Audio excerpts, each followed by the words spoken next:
everybody. Welcome back to where we're doing deep dives into the Old Testament. Previously, we were in a section of Genesis in chapter 21 where Abraham has some reservations about Sarah discarding her handmaid. And this is with Jehovah's approval.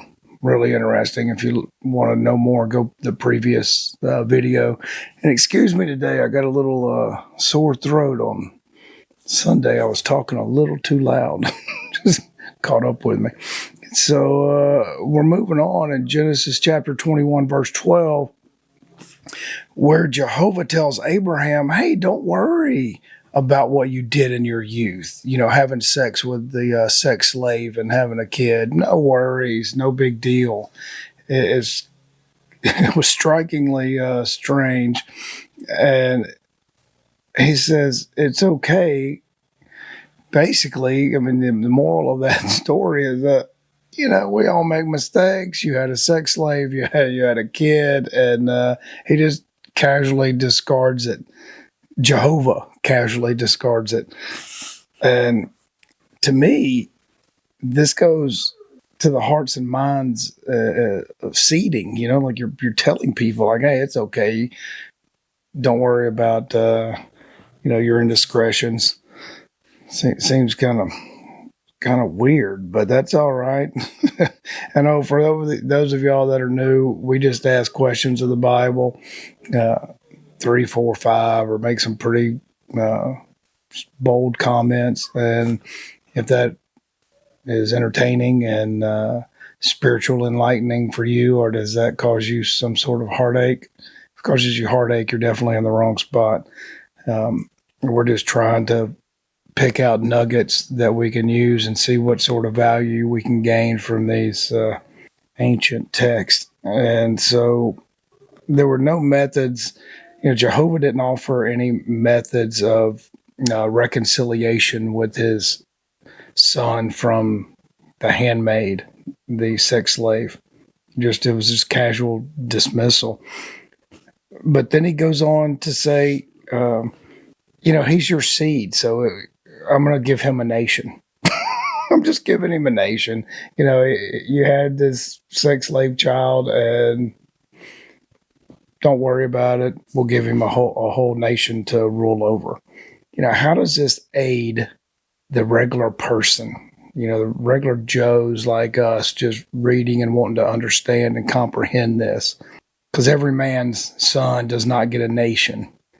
So, continuing on in Genesis chapter 21, verses 14 through 34, Abraham gives this sex slave Hagar some water, and then he just sends her and the boy off into the woods and says, go on. Jehovah says, it's good for you to go. This lady goes out in the woods. She's crying. All of a sudden, God shows up, shows her a water well. Then it immediately goes to say this boy gets strength. He learns how to be a good archer.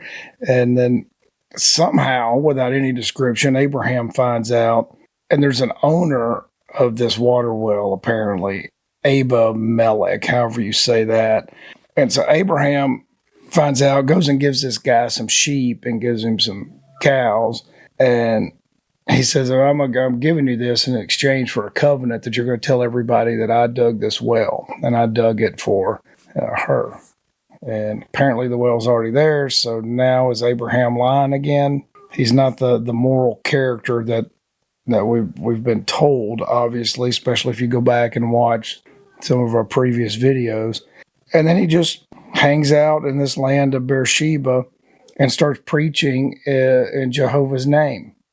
Doesn't say what he's preaching, just doing it. So it's a super short story where I could not pull out any nuggets of value. It didn't make much sense to me. So if any of y'all have comments on what the moral of the story is, then that would be fantastic.